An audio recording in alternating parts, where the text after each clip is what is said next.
Hello, everybody.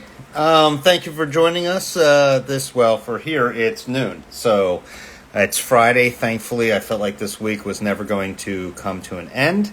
I know I should be more appreciative of my days that I have left, but I got to tell you, I look forward to this weekend.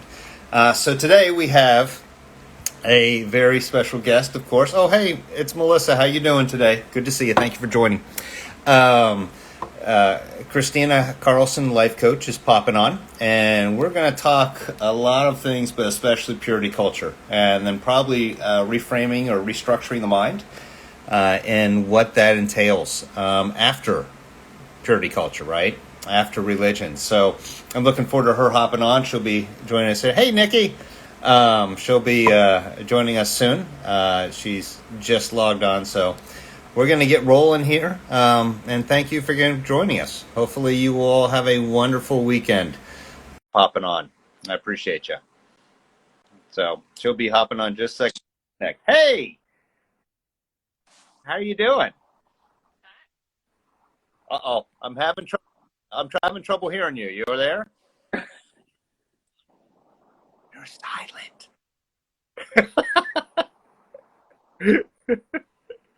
Okay, she's fixing the issue. There we go. When in doubt, put the earbuds in. Or take them out. Okay. There we go. Yes, now I can hear you. Can you hear me now? I'm having trouble with the old AirPods. They're like not connecting the audio. I could hear you, but you Your couldn't hear mouth me, moving, you but know. nothing was happening. How are you today? Yeah. Mm. Honestly, like Oh, very angry, but I think that's yeah. to There's a be lot of that expected. going around, isn't there? Yeah. That was the first thing I was greeted with this morning. Yeah. Yeah. Yeah. I Let's was take like, a large okay. step backwards, huh? Uh, mm, Mhm. Yeah. I feel like oh, it's super totally, relevant to what we're going to be totally. I mean, talking this is about just today, though. another Christianese or male type, empowering move, right? Yeah, yeah. So, with Yeah. that being said, I know that my audience probably knows already a little bit about you, but take a moment and share what you do, and then we'll get rolling.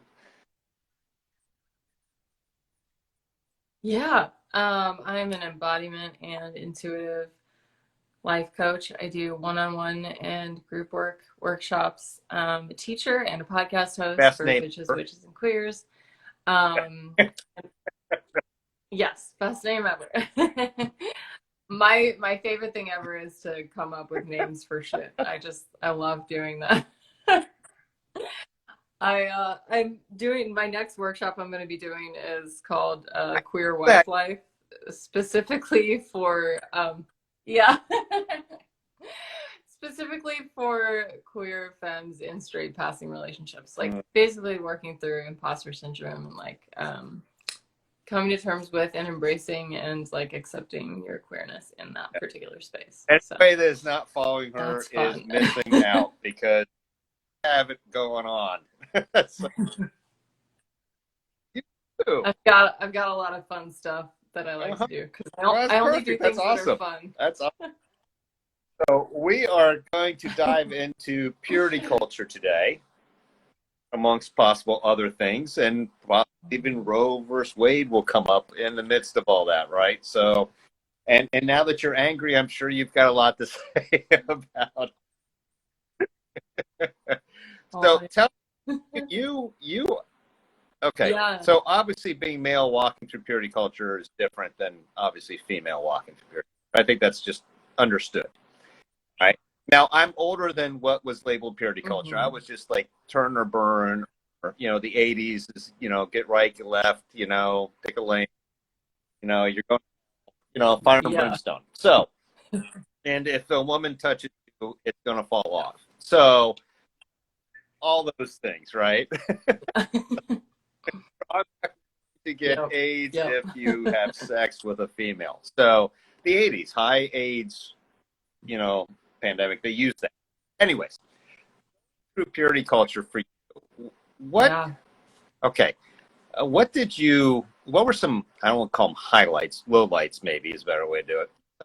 Some of those that really hit you and really impacted your life personally in purity culture. Hmm. Yeah, I mean, it's interesting, like going through something as a kid, like you accept a lot of things without question. Other things you question, but there's like a lot in the background because it's so much that you're just like, this is normal. So a lot of things I didn't even notice until after I left, but something for sure that stood out for me was was what was like put on me as my responsibility for men's sexuality. Like, so for Mm-hmm. like causing someone else harm. So for me, that was kind of like the first, like, oh, like what I wear and how I move or am is the responsibility of me for other people. Like I'm responsible for what they do to me, which is like, you know, Hey, obviously it's fucked up, but like it's just this like transfer of power and like puts you in a place of powerlessness because it's something that you can't control. Like there's no way you can control what someone else is thinking.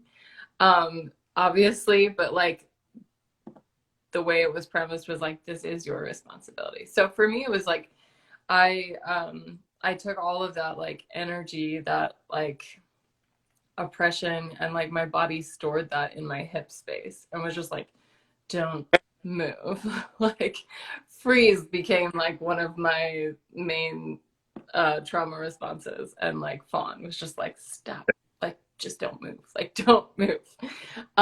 So like a lot of like my own connection to my physical body was like frozen for many years because of that.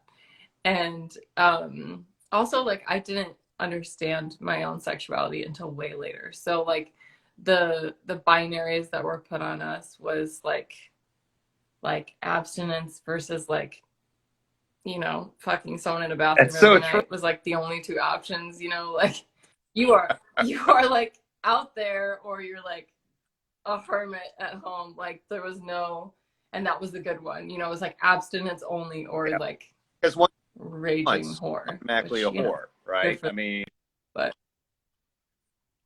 yeah, yeah, that too, that like that idea of like this was the greatest gift you had to give to someone and that it wasn't yours. I remember like asking my mom about masturbation and she like was like, oh yeah, I wouldn't do that. Like like I was like, oh, like my mom's really scared. She was like, that'll ruin your marriage. And I was like, oh, basically like you're taking what it was like under the concept of like you're taking something away from yeah, your future yeah. married life. I don't know if you ever heard that, but it's like you're taking from this future relationship, you're taking from this person that technically is like meant to like own and possess you later. um you're like taking orgasms from him or something, I don't know. It's like such a weird exchange of like the limited amount of value that we had was like was just so small. It was just like Science was so fantastic behind limited. all of that too, right? So, for me, I was taught that hey, if you have sex with a woman, then you're having sex with everybody she's had sex with, and the logic in Oh science is yeah, amazing. What? yeah, it's I'm like sleeping with all what. people. Score now. Yeah, you're like, what does that mean? Like your body count go up. There was always this one that like really like impacted me too, and it was like if because for like women and femmes it was like this like it was your heart, like you also weren't supposed to like give your heart away or let yourself awaken Yeah. desire. Like we didn't even know what that meant, getting turned on, I guess. But like it was this space of like you're not even supposed to go there. So they would be like, it was like a meditation. Close your eyes and imagine you're about to like walk down the aisle to your wedding, and like at the end is like your groom or whatever, and like on the side are all the men Oh, that you've oh, kissed or like fallen in love with, and like They all have That's pieces of their terrible. heart. Like, Oh my God. I How messed know. up. Well, I'm sorry, go on. Yeah. Okay, so No, uh, it's fine. that just makes me wonder, how did you, okay, knowing how fucked up you could have been, right? Took place. How did you find your way out? Like, say someone is listening to this now and they're like, yeah, I'm messed up because of this. What did you do? How did you heal? How did you move on? Yeah. Excellent question. I like I took a lot of time. I like, and my journey of healing like really began with connecting to that, like my hip area, like that space, like awakening, like movement apart from sexuality or apart from sex was like, but moving into like sensual movement just for me in a very safe environment, church environment at the time, was just like was healing. So for me, it started with the connection to moving my body, and that was like a space of healing. So it was like it's a form of somatics without me knowing that's what it was. It was just like this, oh, like I'm moving my body, I'm paying attention to how they feel. Like it's very um it was very connected, even though like most of my life had been spent in disconnection to and disregard for my body's experience. This space was a way that I was paying attention. And that was really what sparked my, Mm. honestly, my whole like deconstruction process was a way of connecting to my body. So like I think I think as far as like deconstructing purity culture and like these beliefs, so much of it starts with um, decolonization. Like the all of those structures, like all these power dynamics that we have, are based in colonization. This idea that there is a hierarchy, that like everything above it is like allowed to conquer and control what's below it Yeah. if they feel like they need to. So it's like in the church, it's like God, men, women, children, animals, the earth. You know, you've got like this very specific like line. And obviously it's more nuanced than that. There's also race and like how that plays into this. But it's this domination and control of other things instead of working with. Based in obviously fear. But like for me coming out of purity culture, like a huge thing again that started with me connecting with my hips was this space of like, oh, I'm moving with my body. I'm sure I'm like doing what the teacher is telling me to do, but I'm not like hurting myself in this process. We're moving together. We're like co-creating this dance. And that like allowed small a small drop in that hierarchy for me, where I was like, oh, this is a different way to relate to my body instead of one of a power dynamic and one of control. I'm starting to get curious Uh, about how they feel, which starts to just a level the little bit, right? playing field a little bit. So what was your next step after that? So you Well, started kind of moving with your body and learning more about your body and realizing it's not a sin to move your body. Um, right? So what was the next step after moving your body? well, I was still like way deep in religion at this time, so this was done with a lot of external shame. But I according to the Bible, I awakened my soul's desire. Like I was basically like in a relationship where we started like exploring more sexually, and for me, it was like really beautiful and exciting, and like for him, it was like way more wrought with shame. I mean, it was for me too, but I was actually Yeah, connected to my yeah. physical experience, so I was like, this is great. But I know it's bad, you know, like I know, but I know it's bad. Like the external part was like, you know, so there was a lot of like conflict around that, but like the awareness that I can like, there was an entire other part of me that was existing that Yeah. could be free-ish. A little bit. Again, a little bit was like really powerful for me. But it wasn't until like a year and a half to 2 years after that that I actually started taking apart the like beliefs of religion. It was just like in that space there was, I think, like, because I think all of this is rooted in control and like this hierarchical system. Oh, many hierarchical systems, they're all like feeding into each other. That for me, when I look back, is like, oh, this is when that started to break down, because I started to relate to one of these power dynamics in a more even playing field. So I ended up breaking up with that relationship because of physical sensations I had. I felt like physically ill anytime we talked about like moving forward in our relationship, and I was like, oh, okay. And I actually honored that and broke up with him at like great cost to myself. And I think my body just kind of got louder. It was awakened after that. Yes, again. It was like, it was this, and you know, I like went through a lot of, I went to another church when I moved to Kansas City. I went to like an Acts 29 church and like got saved again and like had a new grace experience and was just like fully dedicated to like really knowing God again.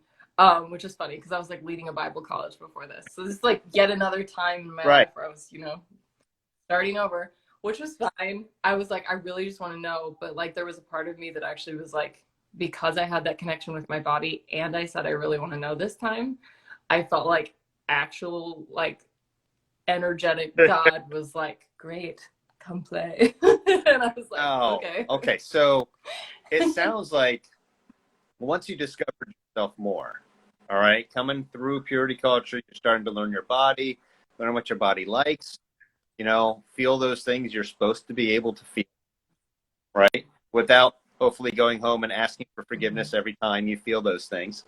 Right? That was I was always asking for forgiveness, right? Because hell. Sure. That when you started deconstructing the belief system and you started seeing the misogyny that's located within the church, right? You started seeing the dominance of men over women, the mental manipulation. You started seeing all of that, and you started getting in touch with who you are. If I understand correct, that still came at a great personal cost. Didn't I? Yeah. Yeah. And I remind people often, like, anything that you really want is going to come at a great cost. It's going to be worth it to you, but it's going to come at a great cost because the way that our world is set up isn't set up to serve your best interest usually. So it's going to cost you something to go after what you really want, and it will always be worth it to you. But yeah, it was, I mean, for sure it came at a lot of cost, but it's interesting because like that like relationship to my body is really what helped me notice and understand what was wrong. Because like you said, misogyny was actually like the first thing that I noticed. I had started going out dancing with my brother, like literally dancing like children at clubs. It was fantastic. We still do. But like a very like innocent, playful, and we met people, and like some people were assholes obviously, but other people weren't. And I started to notice how like, because I had been in a relationship for so long, I had ignored like a lot of those dynamics. Men either wanted to like, usually like wanted to date me because we were like in this like group of like younger people. But like what I noticed when I went in churches in Kansas City, that people wouldn't even like look at me. It was like this, like avoid eye contact if I was like with a man. Like they didn't want to like talk to the woman because it's your woman. Like there's like a lot of weird shit that was like really subtle that I would start, my body was just like, wow, this is really uncomfortable. I don't like these people. Like I don't like this like whole thing, you know? It was just like, so it was like all of those sensations and those experiences of like, oh, this feels like I'm dying here now, and like, anytime that like sexuality was brought up, I was like, oh, it feels like I'm being attacked and I don't know why. And just like it got to the point where again I was getting physically ill every time I was going to a church and like trying to be a part of whatever it was. And it felt exactly like it did before I broke up with my ex. Just that same feeling of like, this just isn't right for you. Like, it's okay to listen to me and leave. Like, So and I was like, let me okay. ask you, because you talk about noticing those things. And, you know, I never, because I was so steeped in it when growing up, I obviously figured it was the way it was supposed to be, right? Um, People that are in the church now struggling with purity culture, but are still in the church, all right? How is it possible even to change purity? You know, to change the system that's set up to impact it from inside. I have my opinion on this, and judging by your face, I pretty much know what you're. All right, but just curious for those that are listening in the church, or I mean, I want to change this aspect. Is it even possible to do that?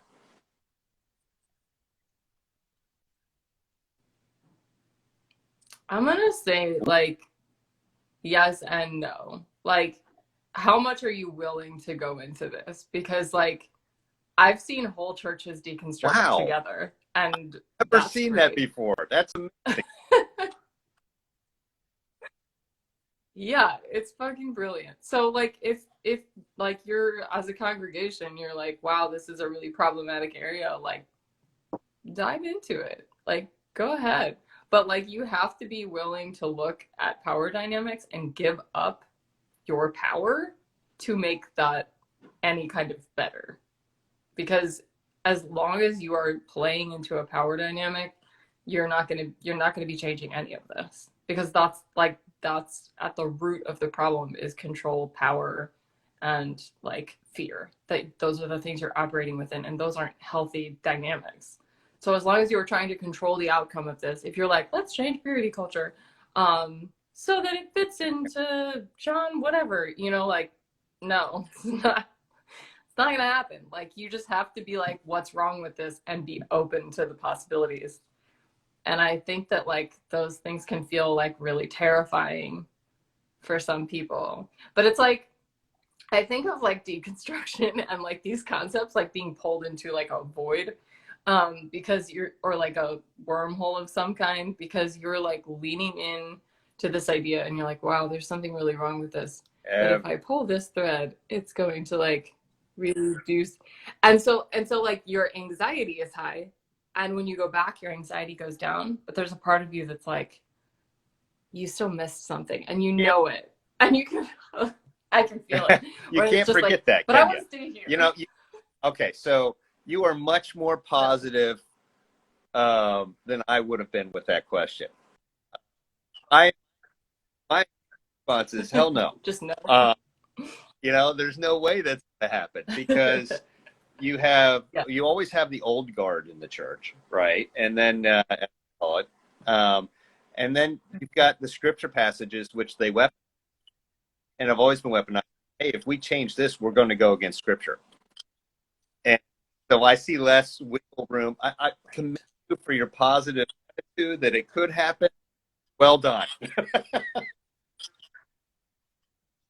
Well, I just think you would end up deconstructing everything. That's what I'm saying. Like if you're willing to do that together, like fuck yeah. Like have your entire community deconstruct together. Like go through it piece by piece. Like but it's very rare, and you have to be willing to like look at all of it. It's gonna be real obvious if you don't. So we'll move past that. We won't call it an impossibility. We'll just call it thank you. I was struggling there. I was trying to think of something nice. So so obviously purity culture has seeped into obviously American culture, dramatic ways, and obviously in the government, as we've just seen, with Roe versus Wade being overturned. Boo. And that's putting it very kindly. Where do we go from here? Like, where do women go from here? Let me ask you that. You could probably answer that. Like, how with everything that is impressed, because you're right, impressed by one. You unfortunately, because you are female, obviously have fewer rights than a cadaver does. All right. Um, what now? I mean, what? How do we deal with this as a society? I mean, like, how do women? Hmm. Um, yeah, okay, so like even hearing you say that, I'm like, Hey. yeah and no. Like, yeah, like according to some people, like, and according to this Mm-hmm. like fucked up political system, they're viewing us as less. But just like when someone comes and says something really shitty to you, it's like, wow, that Yeah. says a lot about you. Yes. Doesn't say anything about me. So I like want to look at that as like that's really fucked up and has nothing to do with me. They like hate women and their actions are showing that they really are oppressing and fighting against, and particularly women of color, particularly queer women of color. There's a lot of that shit going on. That's very gross. Like, ugh. Makes me want to throw up. Like, you have so much shit to work through. Um, I don't know where we go from here. I just know that Okay. I don't know what I know. I know there's like so much resistance in us and so much anger and so much power that has been oppressed for so long. I don't know, like at this morning I'm just like there's this song that Adrienne Marie Brown shared. We will not be controlled. I'm sovereign in my body. I'm sovereign in my soul. And just singing that. And I was like, this is exactly what needs to be said right now, because it is just a song of resistance. It's not like, what is the next step and what do we do? It's like, let's grieve and stay in our resistance. And Yeah. together As we a can as figure it out. obviously pro-abortion, um, amongst other things, um, and an ordinary man that whatever have you. But I often wrestle with what can I do as a male to make an impact, to help change, to do something to bring value, and give value back where it belongs within the right that she's an individual, she's strong, she's powerful, she's right over her own body. She can be LBT plus. She can do whatever she can do, and should have the same rights and should have the ability to control her body. Uh, Outside of voting, Yeah. I often wrestle with like, okay, what else can I do? Do you think, I know it's a kind of a tough question to answer, I'm sure, but is there anything that you would say to me or just any male about that something that would impact them they could do to help, show how unjust or unjust this is? Hmm. I mean, I would say like what like and this is I feel like this is true of a lot of like when someone of higher privilege asks And someone with less fully privilege in aware our of kind that. of system, I like, fully, what do I do? It's like, yeah. oh yeah, no, I'm not done yet. Is to do like the work of like deconstructing that within yourself and connecting with your own feminine, loving the feminine within yourself. Because we need more men in our culture loving and accepting and embracing their own feminine aspects, so less people are hating women. Because it's very inadvertent. Like it's like if you deny something within yourself, you tend to deny its value in other people, whether you're meaning to or not. And like that as a general for men who are like, what do I do? That's what I would say is like work on your own view of women, work on how like your own feminine, what have you denied in yourself that's feminine? How can you embrace that in yourself? How can you deconstruct those aspects that have been told are negative so that you can then hold space in a different way or in a more supportive way? And this is a process. This isn't like, yay, I did it, you know? Like just like my own internalized, like my own racism because of the way that I've grown up, privileged, and where I've come from. That's something that I continue to process and live with and move through. It's not like a I did it kind of a thing, you know? So like it's easy, especially at like times like this where it's like a big event has happened to be reminded of that and like what we need to do and like what we can do. And like you said, voting, yes, also having conversations and but the biggest work that we can do for I think others is that's the awesome. work on ourselves. And I agree wholeheartedly that I was IG Live with Danae the other day, and she was talking about racism and everything that, and she let it all out there. So, but it is the internal work that must be done, and it's the pulling of the string, right? Even internally, because Yeah, and that's what happens. Like then that can create a further effect on like our society as a whole. The thing is like what I think I've like noticed and heard from a lot of people is that the majority of yeah, Americans support abortion. The majority of Americans support gay rights. The majority of Americans are non-religious. Like it's a minority, which is very, but they have the power. And it's very like, you know, there's like so many people who are like, we did everything we could. And I'm like, I believe you. Like, you know, it's like there's also, it's not entirely on individuals. There's individual work to be done, but like it's like the fight against climate change. Like you can recycle and compost and fuck yeah, do it. But like you composting is not going to save the earth.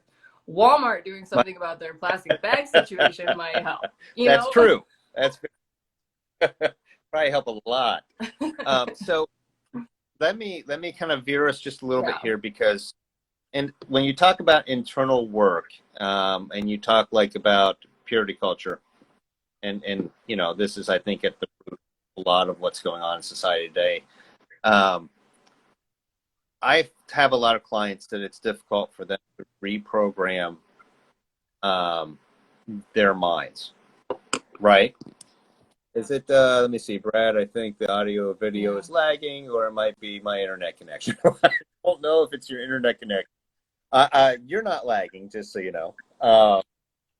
Okay, so Yeah, either. how do my clients struggle with, like, you know, trusting themselves, believing themselves, getting in touch with their bodies, those kinds of things. So how does, because the mind has been programmed a certain way when you grew up in church, right? So what are some steps to trying to reprogram our thoughts to being more healthy? Yeah. I mean, it's also like our bodies that were programmed to believe certain things. Like a lot of this, like it's our minds and beliefs that we're reprogramming, but that like a lot of that lives, if not all of it, lives in our bodies as well. So this is a process that takes time. And like if we're going to shift away from a power dynamic, like the most powerful interrupters in that are self-compassion and just kindness to yourself in that process. So interrupting that with self-compassion is a powerful way to make a shift, which for me, like self-compassion practices that I teach are like include some sort of physical movement and touch, like hand on your heart or rubbing your hands or your feet, something that brings that experience into a physical plane as well, because your body is having a response. It's not just in your mind. But like on like a most basic level, my favorite thing to do for like reprogramming a mind is like playing with a belief. So I like to think of this like the way that we were raised was like literally like live and die on beliefs, right? Like if you believe the wrong thing, you'd fucking go to hell. Right. So like you didn't want to do it wrong, right? It was like real extreme. So it can be hard to like move into this space, but like if you're someone who's deconstructed at all, you've already done this a little bit. You've allowed yourself this space of curiosity and been like, but what if this, right? So you know how to do it. Your brain already knows how to do this. Your body already knows how to do this. You're just taking this to the next level. It's the same process. You take a belief and get curious about it. Like for me in deconstruction, this was like, what if God is really good? And like I've been told God was good my whole life, but I was like, but what if he's like really good? Like what if God is really good? And I just sat with that question for a very long time. And anytime like I would hear like stories about like, you know, God killing people, which he did a fuck ton of, I would be like, but like what if God is good? And just like let it be there. There was no answer. There was no like I'm solving this or whatever, but slowly I started to like believe it. I started to take on this belief. And then you start acting, and then you're like, your mind is able to go, if God is good, then what about this? So it's kind of like this what ifs, like, you know, we tend to think of what ifs as like a, like, what if that kid gets sick and this thing falls apart and I die or whatever? Like, what ifs tend to be a bad thing. They get a bad rap. But for me, what if is like a really safe space to play if you're moving in a positive direction. Because curiosity is a space that can allow a lot of nervous system calm. Like what if it's going to be okay? What if it turns out great? Like, what if it's fine? Um, what if you don't go to hell for masturbating? Yay! You know, like, what if? Like, yay. There's this space of play and curiosity. So I just highly recommend playing with beliefs, and for like start with whatever is like coming up for you at the moment, like around whatever belief it is. If you're having a hard time loving yourself and accepting that you are okay, like being in that space and being like, what if everything is going to be okay? Like, what if I am good enough right now? Like, what if I am worthy as I am? And you can take it a step further back if you need to. Mm-hmm. Keep moving back. Yes, Melissa, it's amazing. Curiosity is a wonderful place to be. It's like a magic spot for growth because it takes you out of like fight and flight. Yeah, and it's but just you like, know, oh, but wait, what? I can only speak for myself, but when I started asking those web questions, it felt wrong to do so at first, right? Because I was raised, no, you don't question God. Right? And obviously his ways are higher than my ways, and his thoughts are higher than my thoughts, you know, all that. But when I started getting curious, when I started reading things that were not appropriate, according to conservative Christians, I started to, I want to say, become more in awe of things. Like, oh, I never thought of that. Or, wow, okay, that makes sense. Even if it doesn't make sense according to the Bible, you know. And so you're right, that curiosity, and then that string really gets pulled, right? And but you like kind of skipped a step there too, because you can also say like, yes, what if it's okay for me to ask questions? Like you can take it as far back as you need to. Like, what if it's okay for me to feel this feeling right now? Like you can keep stepping back until it's a space where you feel like a little bit stretchy, right? Because it's gonna feel a little bit stretchy. It has to, but not like too much, you know? Like that's why affirmations can feel kind of nuts when you're just like, I am wealthy and powerful and like, it's like, Yes, okay, yes, like, because yeah, it seems like way too much. But if you have like $1 million and you just want to like believe that you actually already have it, then that's going to be a little bit easier for you to accept. Whereas like you need to be in a space where you're just like finding that edge of like, if you are in yeah, religion and you're starting to question things, like, what if it's okay for me to have a few doubts here? Like, what if it's okay for me to ask some yeah. questions? Like that, Go, that keep space. going. Go back as Yeah, far as it feels I kind of uncomfy. you were totally right because Yeah. I've always been told, always learned that the what ifs are bad, right? They're negative because everybody focuses on the negative aspect of the what if. At least the people I've grown up with, right? But the what if Yeah. that's not negative, the I'd never even thought about it that way. Thank you for giving me something new today. Yeah. It's a powerful place of possibility. Like there's so much out there and so much like, because you can't know like the answer to a lot of like what if, like what if, again, what if that kid gets sick? What if I die? Like what if you don't, is just the same level of like Hey, the you don't know either. So like, it kind of like, it's not a way of arguing with yourself, but it is a way of just like, oh, we're at an impasse here. Like either could be true, and you can like kind of sit with that a little bit of discomfort of just like, eh, like what if the world goes to shit? Yeah.